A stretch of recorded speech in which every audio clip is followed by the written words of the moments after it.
Let's try it again because the audio wasn't on. Chris Jenkins, credentialed member of the media, covering the Carolina Panthers for Charlotte Vibe for today, Tuesday, August the 18th. We're going to go ahead and get into it. Sorry I missed a few days, but you know what? I'm thinking, leave some comments below, that we will do a live question and answer tomorrow of whatever you all have to talk about or would like to talk about. So let me know what you think about that. What's up, B. Evans? Yes, I am on. So let's go ahead and get started. There's been a transaction that you may have heard about since we last spoke. That was defensive end Jalen Jelks. Hope I said his name right. He was placed off of waivers from Dallas. Speaking of Dallas, so Gerald McCoy, who used to play for the Carolina Panthers, used to play for the Tampa Bay Buccaneers, used to play for the Dallas Cowboys, was waived today by the Cowboys due to a quad injury. So just a little miscellaneous news for some former players. Also, Graham Gano had a tryout with the New York Giants. Again, just some tidbit information. Before we get into any questions that you guys may have about the Panthers and practice, currently they have media divided up into two different tiers. I have not, basically I'm on a wait list to actually physically watch practice with my own eyes. So I don't have a lot of personal observations, but I'll still tell you about some conversation with coaches and players that we have been able to have. And something that I want to know from you all, please leave it in the comments. So yesterday, Monday, is when they had their first padded practice. And of course, there's a lot of talk about COVID-19 and the impact. Carolina Panthers is one of the teams that has not been affected by it. How do you feel like things are going to change regarding COVID-19 once these players get out of camp and actually have a game? I want to know what the fans think because I like to ask questions that regarding the concerns that everyone has. What's up, Chris Johnson? So let's go ahead into a few injuries as well. Hey, subscribe, like, tell a friend, okay? And leave comments. I love talking. I love talking with you all and interacting to get to the answers to what the fans want to know most.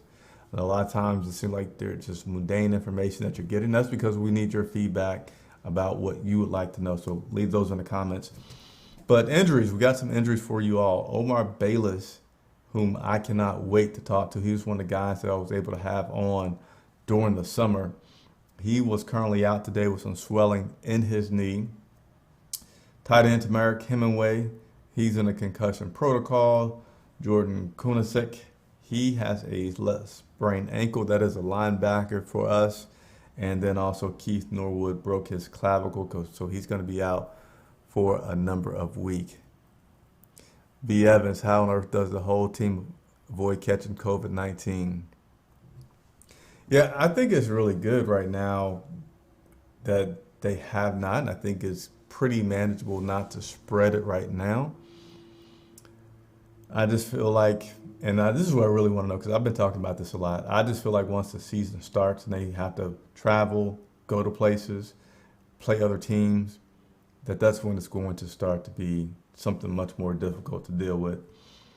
Let's go into one of the guys we were able to speak with was Russell Okung.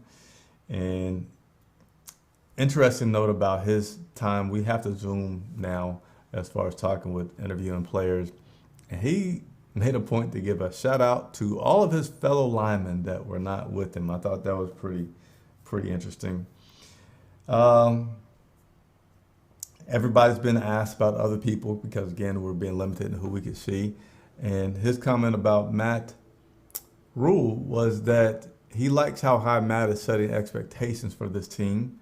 And I like that. All right, got a question in here from my man Shakid. I forget how to say your name. It's been a little bit.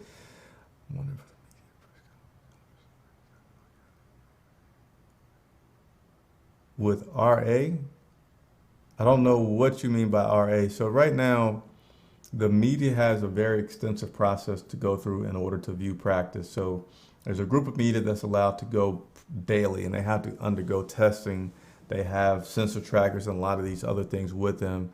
They can go every day, but still, after that, media leaves, have to watch remotely, and everybody has to talk to players via Zoom. So yeah, I follow you now. So no, we're not all gathering inside the stadium to talk with the players. A lot of restrictions there. A lot of people still aren't in the building, including the media. So hope that answers your question. Appreciate the questions. Continue to send them on, and I will get to them. Another comment that I know that we all can appreciate, say kind of course, but he said, Russell Okung said that Christian McCaffrey is one of the most competitive people that he's ever been around. This guy even competes doing warm-ups. So that's going to be something to see Christian McCaffrey continue to develop and be a good asset for this team. In regards to today's practice, it was a lot of 11 on 11, if you have not already heard. It was 89 plays that the team was able to get through, and a lot of it was situational, a lot of situational football because of the fact that we're not going to have preseason. We didn't have OTAs, so they're doing a lot of situational practicing to get ready for the season. And it primarily, there's a lot of 1 versus 1s, 2 versus 2s, but they're also trying to mix in other players to get a little look on mixing a number 2 guy with the 1s and things like that. I still am excited about the football season, but I just feel like it's hard to get excited about the success of this team because they have so many odds stacked against them, having all these first-year coaches, first-year head coach. You can't practice until, it's almost middle of August and you're just now getting into pads. And I just feel like we're going to have a really tough time. Even with all the speed that we've talked about recently with wide receivers and excitement there with Christian McCaffrey, it's just a lot. I hope that they make it, but I'm just telling you how I feel. I feel like it's a lot. One of the bad things from today, bad if you're on the offense, was there were 3 fumbles that were caused by the defense. Great for the defense. Thieves Avenue, Trey Boston says that, hey, as long as he's here, Thieves Avenue is going to be going. And he feels like that helps guys when they're coming to the locker room, have an identity, helps them feel a part of something, helps that brotherhood, and helps them to play with the purpose. So Thieves Avenue was hard at work today, and that was it. They didn't actually scrimmage, just did a lot of situational things, had some of the veterans who he tried to send off the field early, like Russell. Russell was dealing with some injuries from last season, but he stayed out there longer than Russell said even he expected. He also tried to send Shaq Thompson back in early for some rehab, so he can continue to work on some things. So that is the update for today, Tuesday, August the 18th. Thank everybody for joining me to talk. I plan to come back tomorrow. I'll send out a message beforehand so everybody can have a chance to join in with that. The team is off Wednesday.